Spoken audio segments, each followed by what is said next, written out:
আমার বাপ, আমার বন্ধু। আল্লাহ তাআলা বলছে, বান্দা আমি কোরআন নাজিল করেছি উপদেশের জন্য, আমি রাসূলুল্লাহকে পাঠিয়েছি উপদেশের জন্য। আমি তোমাদেরকে একা ছাড়ি নাই বান্দা, একা ছাড়ি নাই। আমি উপযুক্ত নাযীর, ভয় প্রদর্শনকারী বান্দা পাঠিয়েছি। কোরআনে আছে জাহান্নামীদেরকে আল্লাহ বলবে, আল্লাহ বলে, বান্দা তুমি বলো তো, যেটুকু হায়াত পেলে আমল করা যেত, নামাজ রোজা বন্দেগী করতে পারতা, এর দূর হায়াত এতটুকু বয়স কি আমি দেই নাই? কথা বলেন না কেন? 16 বছরের 14 বছরের ছেলেটা, তুমি বলো ভাইয়া তোমারে আল্লাহ তাআলা নামাজ পড়ার মতো সময়, সুযোগ, হায়াত, সুস্থতা দেয় নাই? এই মাগরিবের পরে আমি রোজা ছিলাম, ইফতার করছি এক বাসায়, ওই মুরাদ কোম্পানিগঞ্জ। তো আমার অনেক ঘনিষ্ঠ মানুষ হাফেজ এরশাদ, কোম্পানিগঞ্জ মরক বাজার মসজিদের ইমাম, তার বাসায়। তার মা অসুস্থ, আজকে 2 মাস। ওই বেচারি বলছে, হুজুরে আমি আমার একবেলা দাওয়াত খাওয়াইতো, আমি খাইছি ইফতারের পরে। তো পাশেই তার আপন বোন জামাই, উনি সিএনজি অ্যাক্সিডেন্টে ওনার এই বাম পাওটা এখান থেকে একবারে পায়ের গোড়া পর্যন্ত ভেঙে গেছে। এটার মধ্যে প্রায় 12 কেজি ওজনের রড, লোহা, শিকলের মতো, এটা চারদিকে খাঁচার মতো আর কি, এটা লাগানো। ওনারে বসায় রাখে, ওনার খুব আবদার আমি যেন একটু ওনারে দেখে যাই।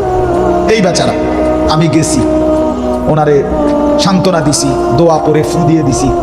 তো শেষে উনি আমারে জড়াইয়া ধরা, এই লোকটা এমন চিৎকার দিয়া কান্দা শুরু করছে, মানে ছাড়ে না আমারে। আমি বলতেছি, চাচা ঠিক আছে ঠিক আছে। বেচারা আমারে ছাড়তেছে না, অজরে কাঁদতেছে, চিল্লাইয়া। তাই বলে আমার এরকম কাঁদতেছেন কেন? বলতেছে, হুজুর আমি শুধু একটা কারণে আপনার কাছে একটা দোয়াই শুধু চাই। আমি আজকে 8 মাস আল্লাহর ঘর মসজিদে যাইয়া নামাজ পড়তে পারতেছি না। আমি আজকে 8 মাস জুমার নামাজ পড়ি না হুজুর, আমি যাইতে পারি না। আমার এই খাঁচার মতো শিকল, এটা লোহা দিয়ে এমন ভাবে বাঁধা, মানে পারে না, পাগল হয়ে গেছে বেচারা। কান্দা কি বেচারা, এই এখন এরপরে আছে। মানে আমার কাছে এত আফসোস লাগছে যে আরে 1 বছর মানের অস্থিরতা আল্লাহ তাআলা তার দিলের মধ্যে কেমন মহব্বত দান করছে নামাজের।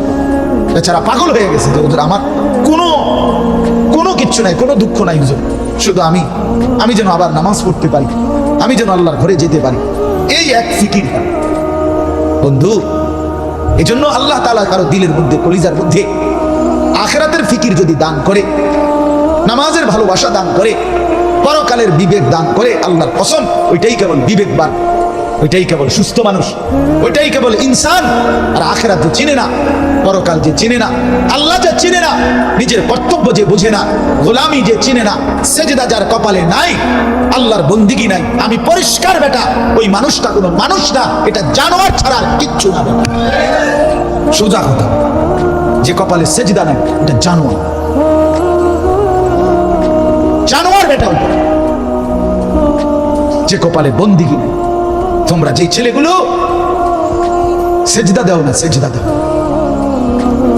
তুমি মানুষ না, খবর নেই, মানুষ না।